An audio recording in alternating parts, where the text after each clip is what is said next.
The air in downtown Los Angeles shimmered with an almost tangible electricity, a blend of flashbulb glare, the murmur of 1,000 conversations, and the distant hum of limousine engines. It was just another awards night, a glittering carousel of self-congratulation wrapped in the veneer of philanthropy and art. The red carpet, a crimson river, flowed between barricades of screaming fans and relentless paparazzi, each click of a camera a tiny explosion of ambition. Jokes, many of them, sharp political digs thinly disguised as humor, floated like confetti through the humid night. Nothing unusual, nothing truly unexpected, until Caroline Levit made her entrance. She moved with an effortless grace that belied the controlled power beneath, a sleek, dark green gown flowing around her like liquid shadow. Her signature silver cross, a quiet defiance against the secular glitter, rested precisely at her collarbone, catching the light. Caroline entered with her head held high, a regal confidence that had become her hallmark in Washington, a city far less forgiving than Hollywood. But she wasn't alone. Walking beside her, a stark counterpoint to the dazzling chaos, was her husband, Daniel Whitmore. He was a man built of different timber. A former Marine, Daniel was quiet, steady, an anchor in the shifting sands of celebrity. He wasn't a household name, didn't chase headlines, and his presence alone was enough to turn heads. There was an innate authority in his broad shoulders, a quiet strength in his gaze that cut through the superficiality. The press noticed him immediately. Whispers snaked through the photographer's pit. "Who's that with Caroline? Is that her security?" Then the recognition, slightly confused. "No, that's her husband, a vet, I think." Inside the grand ballroom, beneath chandeliers that dripped light like diamonds, the buzz grew to a crescendo. The clinking of glasses, the rustle of expensive fabrics, the low hum of excited chatter filled the cavernous space. Then a collective hush fell as the lights dimmed, plunging the room into an expectant twilight. A single spotlight pierced the darkness, illuminating the stage. Out walked Tom Cruise, the night's host. He was suave, impossibly charming, a megawatt smile plastered across his face, yet an edge, a barely perceptible glint, lurked in his eyes, an edge that had cut plenty before. "Ladies and gentlemen," he beamed, his voice a perfectly modulated instrument, "we've got senators, stars, and even some people who still believe the earth is flat." A wave of sycophantic laughter rippled through the audience. "And here comes Caroline Levit," he continued, turning his gaze toward her table, a predatory glint in his smile. "America's favorite fire starter, bringing along a husband who looks like he just wandered off a Marine recruitment poster." The crowd chuckled, a more genuine ripple this time, some turning to glance at Daniel. Caroline's practiced smile didn't falter, a mask of serene composure.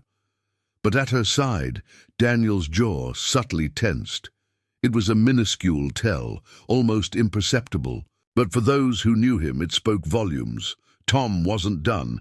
He leaned into the microphone, his grin widening. "Honestly, I thought that was her bodyguard until I saw the wedding ring. She married him? What? Was Jason Bourne busy?" Louder laughter now, a wave that washed over the room, momentarily drowning out any dissent. Caroline's face remained calm, but it had taken on an icy sheen, the kind that promised frostbite to anyone who dared touch it. Daniel leaned in quietly, his voice a low rumble meant only for her. "You okay?" She gave the slightest nod, her eyes fixed on Tom. "I'm fine," she whispered, her voice barely audible above the fading laughter. "But he's not." The camera panned past their table, lingering, for a beat too long. Caroline, with deliberate, unhurried grace, gently placed her napkin on the table, stood up, and walked backstage. Daniel, a silent shadow by her side. Tom Cruise, blissfully unaware of the fuse he had just lit, continued hosting, basking in the laughter, but something had shifted, a line had been crossed. and something, an unquantifiable, potent force, was coming. Tom Cruise had just wrapped up his fourth joke about politics, a well-rehearsed jab that landed with predictable, if somewhat subdued, laughter. The room, still vibrating faintly from the earlier exchange, seemed to have settled back into its choreographed rhythm. The air, however, felt subtly different, a barely perceptible tremor beneath the surface of the polished evening. Then, without warning, the room lights dimmed suddenly, not as part of the scheduled program, but with an abruptness that made Tom pause, confused, his smile faltering for the first time. A new spotlight, sharp and unforgiving, snapped on. It wasn't centered on the stage, where Tom stood, but stage left, a beacon cutting through the lingering shadows. From those very shadows, a figure emerged. It was Caroline Levit. She wasn't scheduled to speak. She hadn't been invited on stage. No prearranged introduction, no teleprompter cues. Yet here she was, gliding forward, her dark green gown catching the stark light, her stilettos clicking with unnerving precision against the polished floor. She was calm, confident, a force of nature cutting through the carefully constructed silence. Even Tom had to blink, his seasoned performer's composure momentarily cracked. Caroline, he stammered, his voice losing its usual smoothness. What are you doing? She didn't look at him, not even a flicker of acknowledgement. Instead, with a motion so deliberate it seemed almost theatrical, she took the second microphone offered by a bewildered mic tech, a microphone that was, inexplicably, live.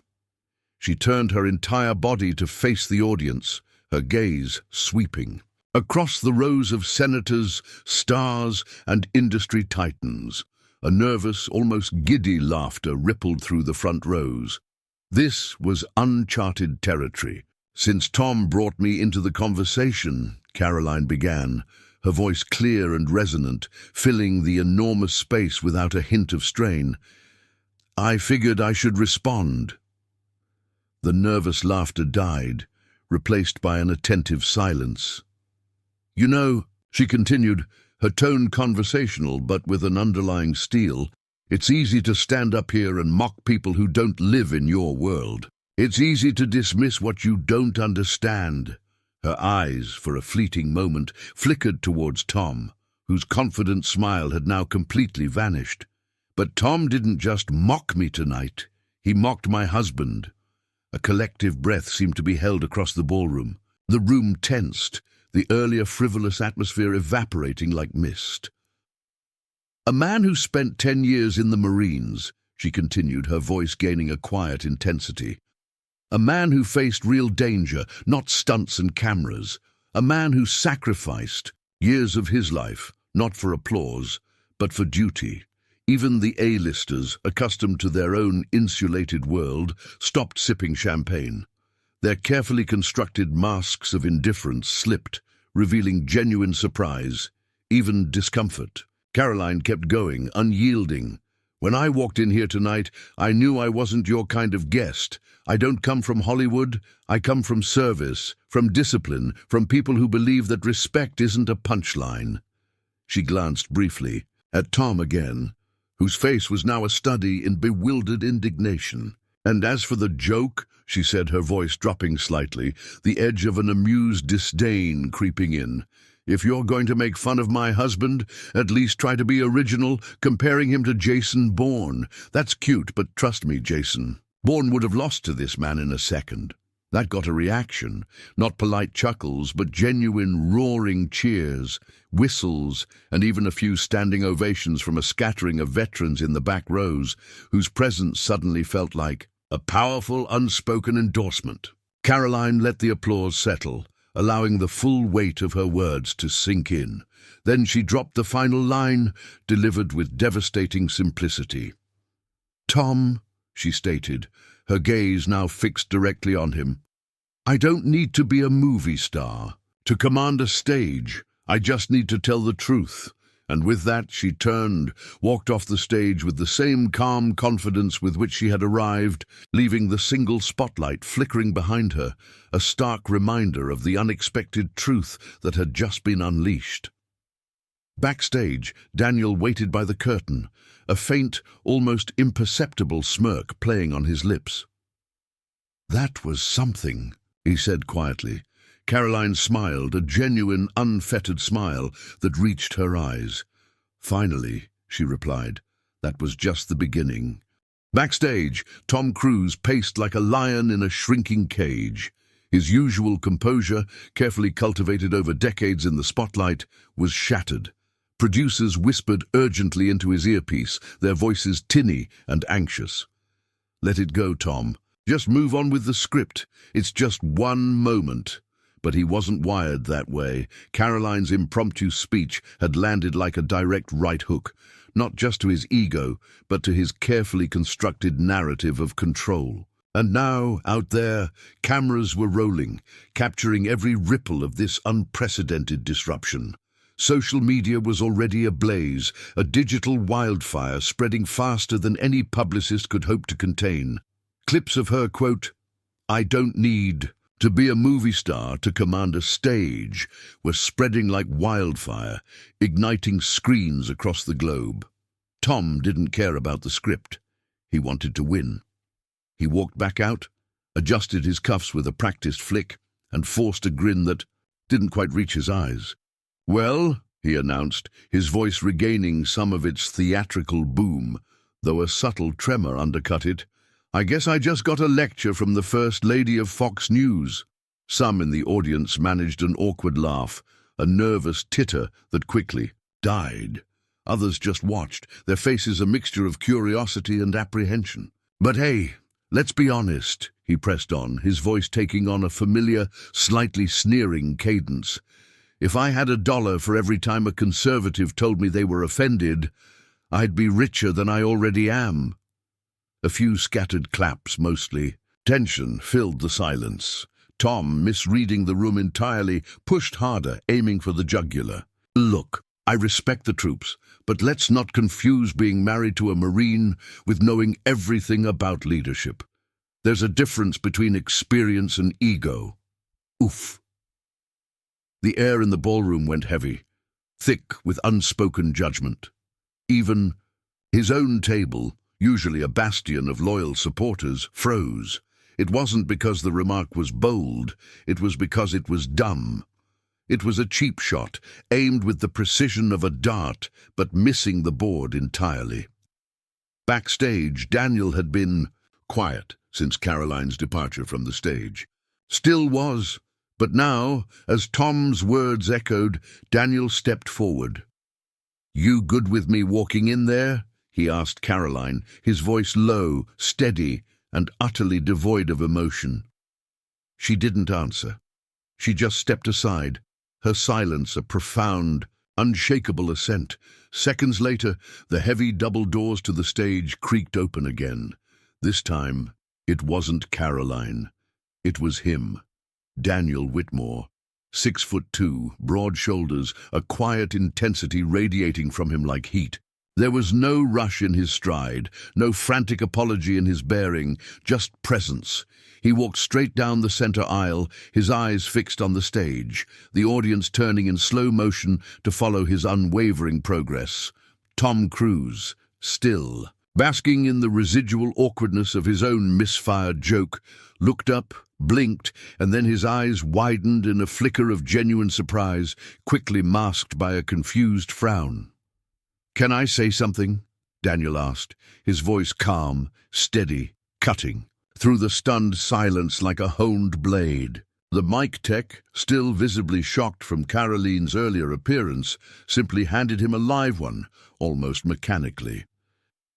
Daniel turned to the crowd, his gaze sweeping over them, acknowledging their silent anticipation, then calmly faced Tom. "You can joke all you want," he said, his voice carrying the weight of years of disciplined quiet, "but the moment you questioned her leadership, you made it personal. She earned her voice. You just act like you deserve yours." Boom, one sentence, one singular, devastating reaction.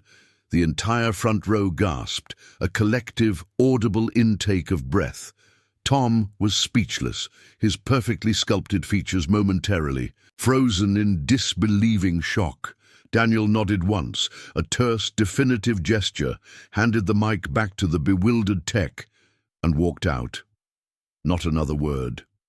But the message, delivered with such controlled power, shook the very walls of the Hollywood establishment. By the time the awards show cut to commercial, Twitter, now X, was already on fire. Hashtags like John Daniel did that, Marine MC drop, and Sit Down Tom were trending nationally, eclipsing any other news of the night. Clips of Daniel's calm, deliberate walk to the stage and his single, iconic one-liner. She earned her voice. You, just act like you deserve yours, had been posted, reposted, slowed down, remixed, and shared across every platform. A former Marine speaking not in anger, but in unassailable truth.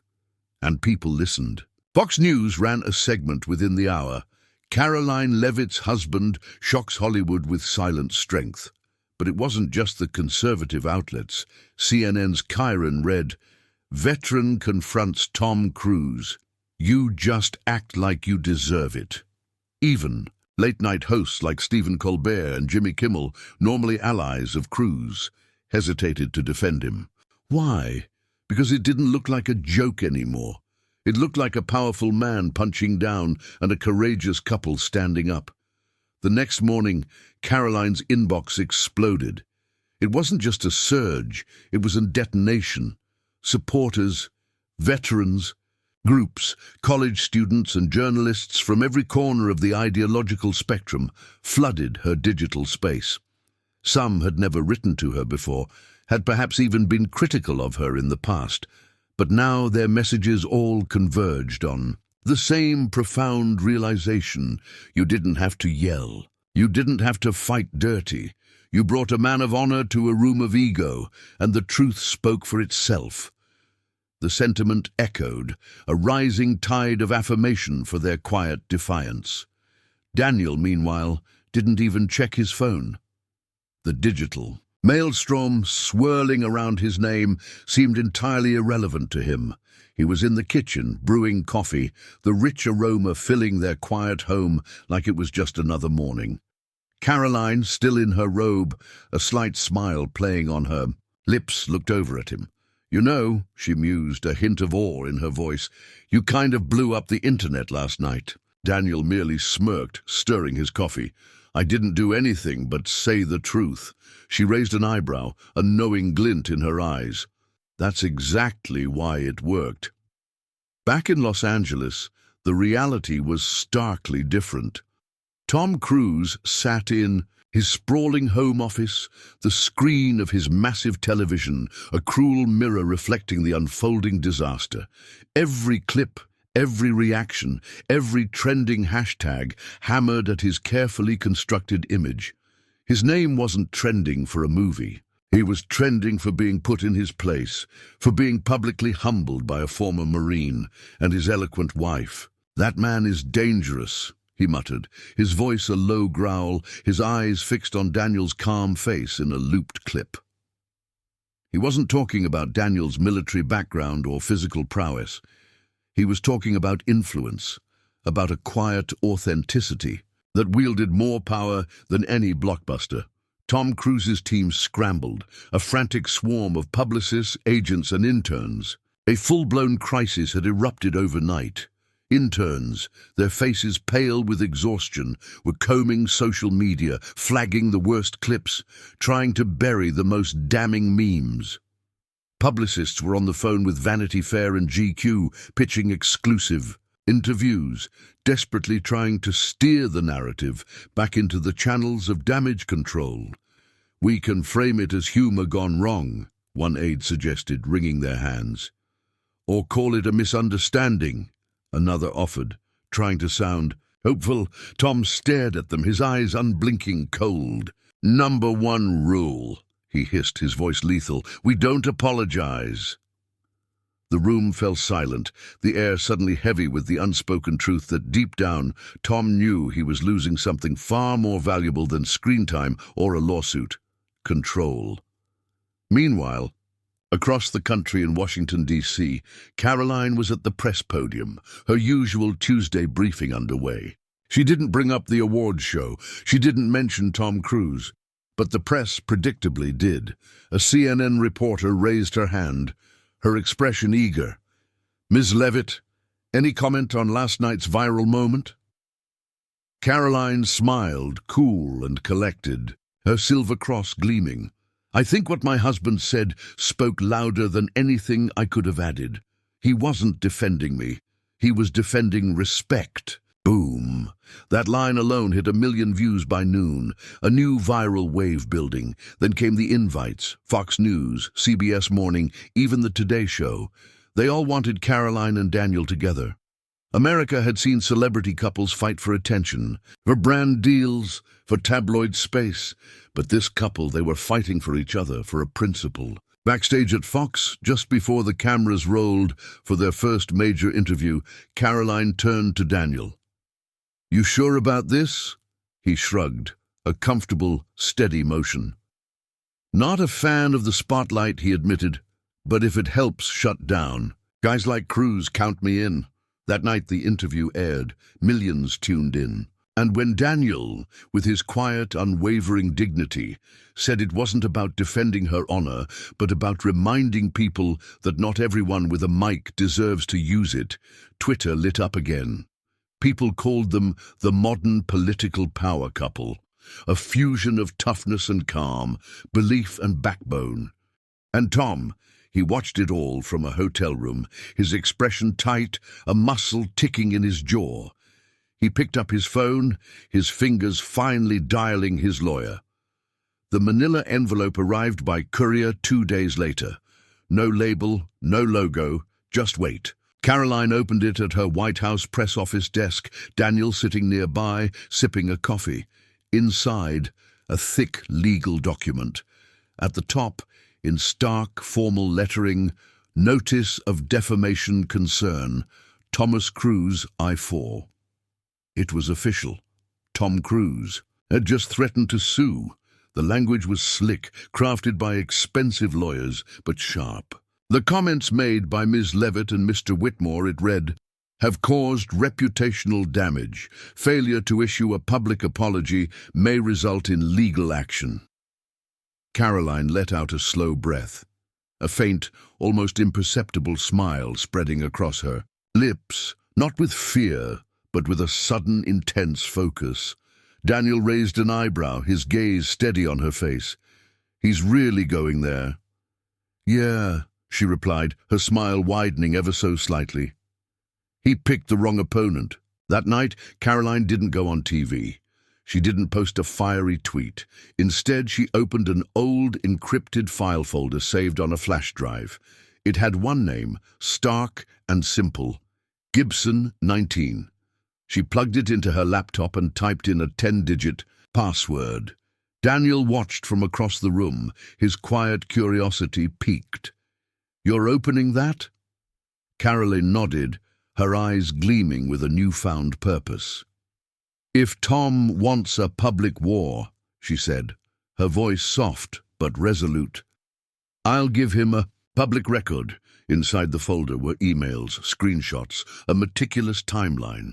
Back in 2019, during a military charity event in Los Angeles, Tom Cruise had backed out of a sponsorship deal last minute after making strong promises to a group of veterans.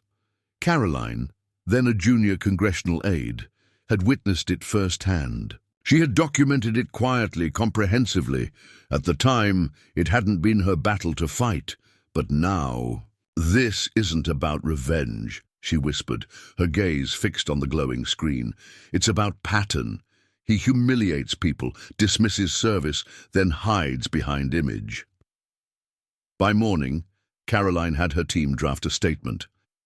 It wasn't flowery, nor was it apologetic. It was simple, direct, and utterly blistering. "We have received Tom Cruise's legal threat," it began, devoid of pleasantries. As someone who documents truth for a living, I am not intimidated by celebrity lawsuits, but I am very interested in releasing full records regarding Mr. Crews's behavior toward military communities. If he would like a public discussion, I am happy to schedule one in court or on camera. The digital ink was barely dry before it was released, a lightning rod striking the internet. Conservative circles celebrated with triumphant shouts. Moderates, usually wary of political skirmishes, leaned in, their curiosity piqued. Even liberal-leaning veterans, typically disinclined to rally behind a conservative press secretary, began sharing personal stories online.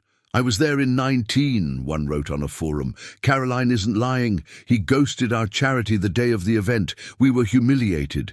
And Tom, he was in a crisis room, holding the phone in one hand and his increasingly desperate PR manager in the other. What the hell does she have?" he barked, his voice raw with fury. No one answered, because no one, not even his most trusted inner circle, knew how far Caroline Levit was willing to go, or what exact ammunition lay within that mysterious Gibson 19 file. The set was darker than usual, the typical vibrant studio lights toned down, almost reverent. Spotlights, sharp and intense, trained on a single solitary seat in the center of the Fox News prime-time studio. A silver microphone gleamed under the harsh light, and a single sheet of glassy paper lay under Caroline Levit's hand. Beside it, small and unassuming, rested the flash drive marked in black ink, Gibson 19. Host Tucker Green introduced her with barely concealed anticipation, his voice hushed, as if preparing for a solemn pronouncement. "Tonight," he began, "we welcome White House Press Secretary Caroline Levit, not just for commentary, but to respond to a lawsuit threat by actor Tom Cruise." The camera cut to Caroline. There was no smile, no bravado, just an unwavering clarity in her eyes. "I was threatened this week legally by a man who mocked my husband's service," she began, her voice steady, powerful, "and then couldn't handle the public response. That man was Tom Cruise." The room went silent, a vast, echoing, void of suspended breath. "But I've learned something working in Washington," she continued, her gaze direct, unwavering. "People who hide behind power rarely expect to be confronted with truth." Then, with a deliberate, almost theatrical gesture, she slid the flash drive forward, pushing it slightly into the spotlight's glare. "This file," she declared, her voice resonating with unassailable authority, "contains email exchanges, memos, and direct communications from 2019, documenting Tom Cruise's sudden withdrawal from a veterans charity event that left over 100 service members without the promised funding or appearance he had pledged." Tucker blinked. Even he, seasoned by years of explosive news cycles, hadn't known she was going that far. "This was not a scheduling conflict," Caroline asserted, looking directly into the camera, millions watching, hanging on her every word. "It was a decision, one he never apologized for." She leaned in, her voice dropping slightly, imbued with an almost prosecutorial precision. "You sued me, Mr. Cruise, claiming I harmed your reputation, but what I have here isn't hearsay. It's your own words. So, if we're going to court, I'll be bringing this. But if you want to drop the lawsuit, I'm willing to consider a public apology to the veterans you ghosted." Online, chaos ignited like a second lightning strike. The hashtags returned, fiercer than before. Russ Caroline strikes back.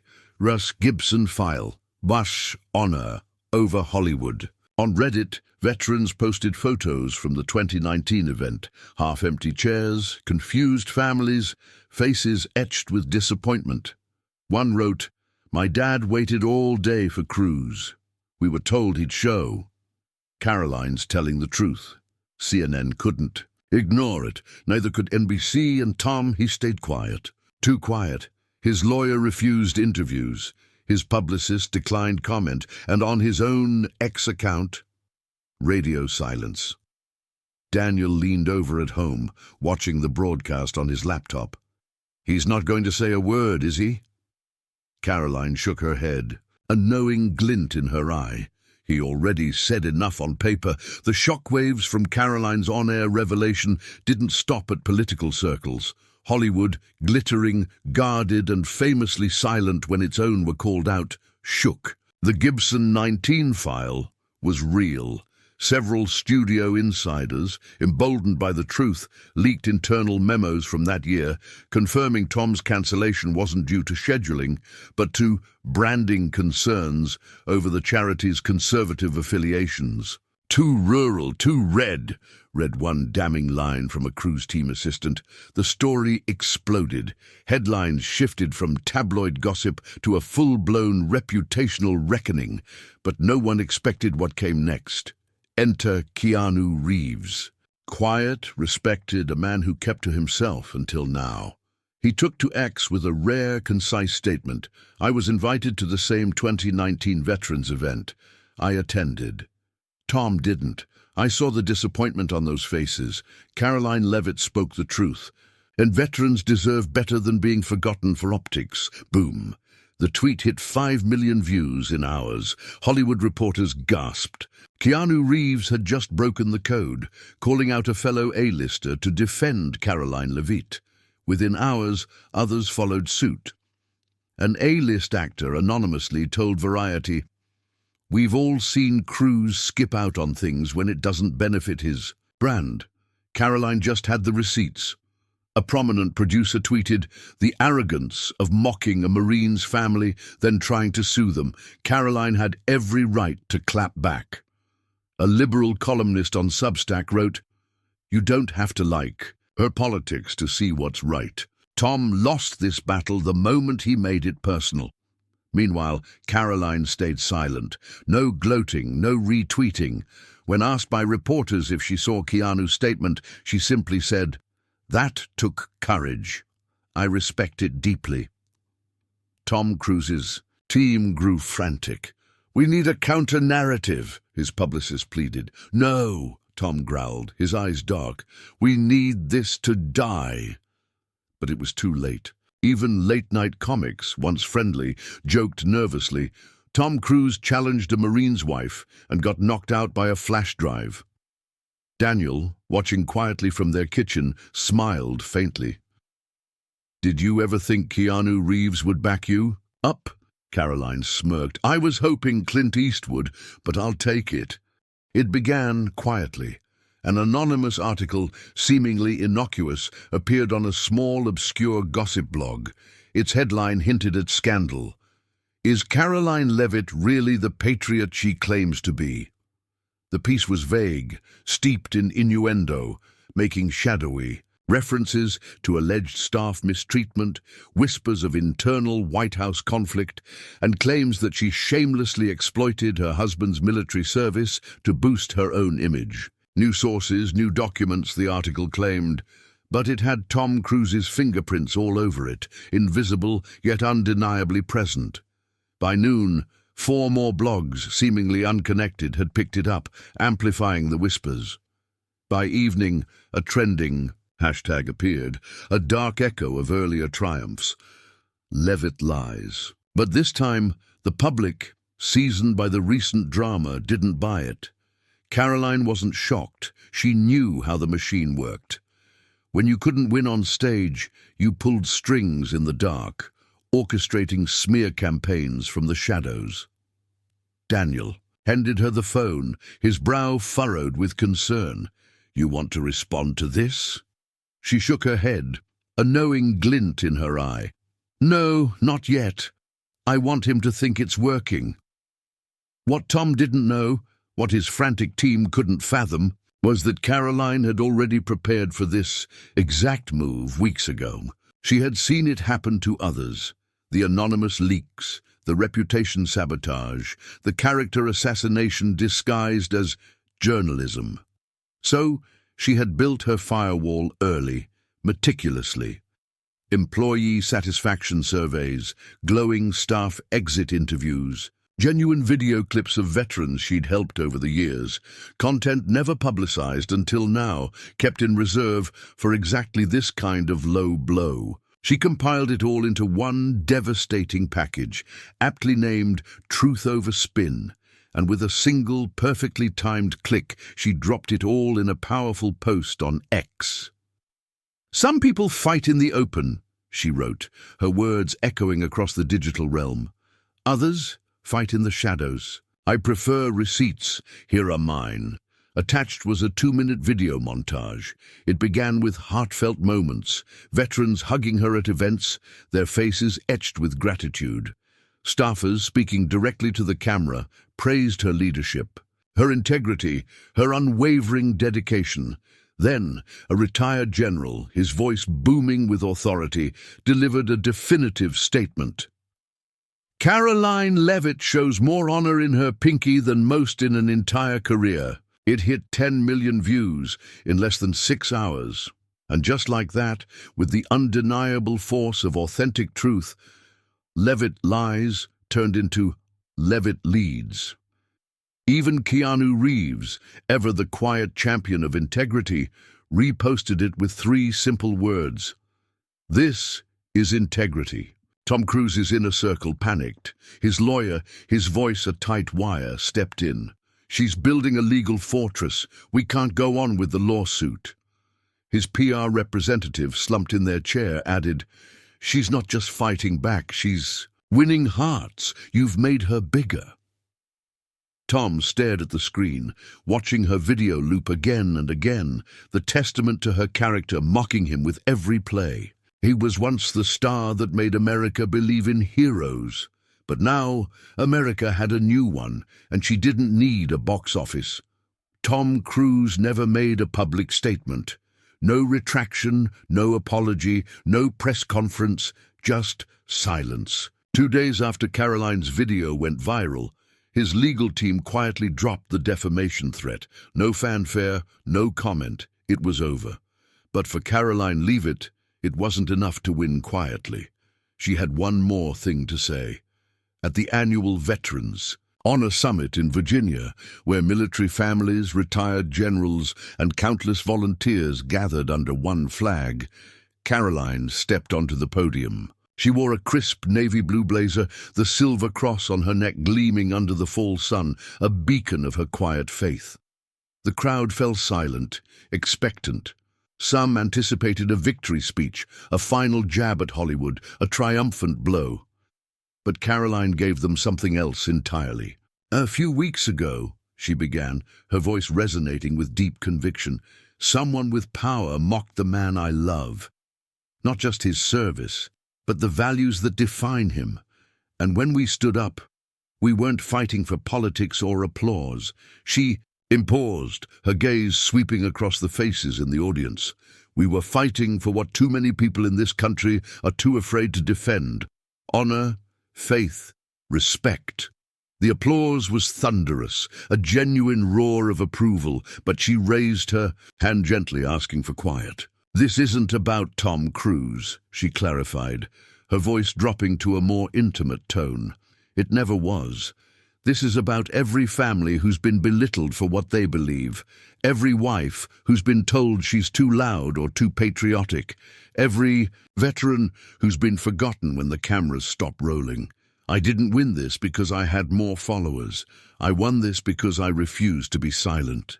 The audience rose to their feet, a spontaneous standing ovation. Even some hardened journalists in the press section wiped their eyes. Daniel stood at the edge of the stage, arms folded, watching his wife stand taller than ever before. Keanu Reeves had sent a letter, his words of solidarity now read aloud, echoing through the hall. "Courage isn't always bullets or battlefields. Sometimes it's standing up with truth when the spotlight tries to blind you."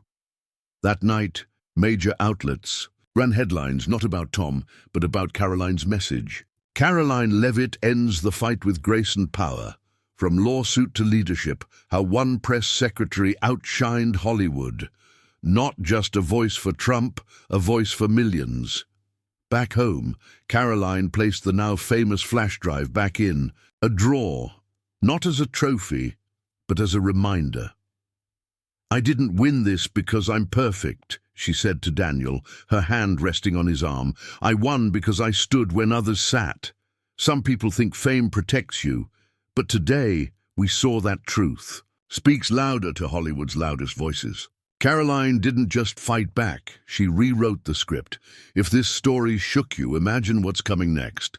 Don't forget to like, subscribe, and hit that bell so you never miss the next moment where truth flips the narrative. This is Surprising Stories, where every voice matters and no spotlight is too bright for the truth. See you in the next one.